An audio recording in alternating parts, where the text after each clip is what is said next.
UN probing alleged killings by car forces, Russia mercenaries. UN official says the body is investigating the incident involving car troops and other security personnel. The United Nations is investigating the alleged killing of dozens of people in the Central African Republic last week by car forces and mercenaries with the Russian private military company Wagner. More than 30 civilians were reportedly killed, some by stray bullets, in the January 16 to 17 operation near the town of Bria that targeted the Union for Peace rebel group, according to UN officials speaking anonymously on Friday.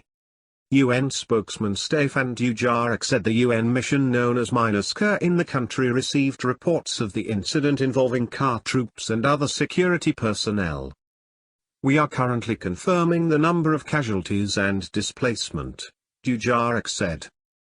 MINUSCA dispatched a human rights team accompanied by security personnel to the area, and it continues to assess the situation, ensuring necessary measures to be taken to protect civilians, said Dujarric.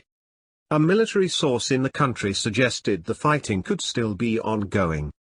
Central African forces and the Russians are committing a massacre, the source told AFP news agency, declining to be identified. There have been summary executions and we are talking about 50 deaths. Grave abuses. Albert Yalok-Mokpim, spokesman for the car presidency, said he had no knowledge of this attack.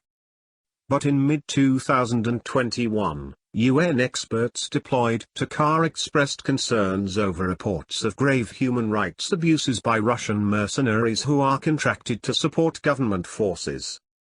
The Wagner Group is reputed to be close to the Kremlin, and critics say it takes orders from the Russian Defense Ministry.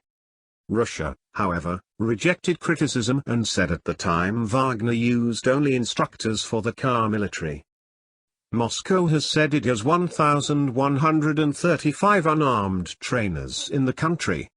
But local independent groups, France, and the United Nations say at least some are from the Wagner Group, which now has an armed presence in several African countries including Libya and Mali. At the last meeting of the UN Security Council on the conflict in the Central African Republic, the United States demanded that Moscow investigate the abuses blamed on the Russians.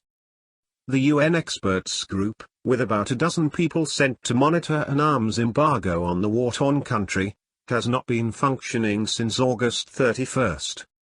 Russia has blocked a renewal of its mandate, claiming its makeup is tilted towards the West and does not reflect true geographic diversity. On Friday, diplomats said the bloc remains in place, and Western officials say Russia sees it beneficial to prevent a renewal of the UN group's mission.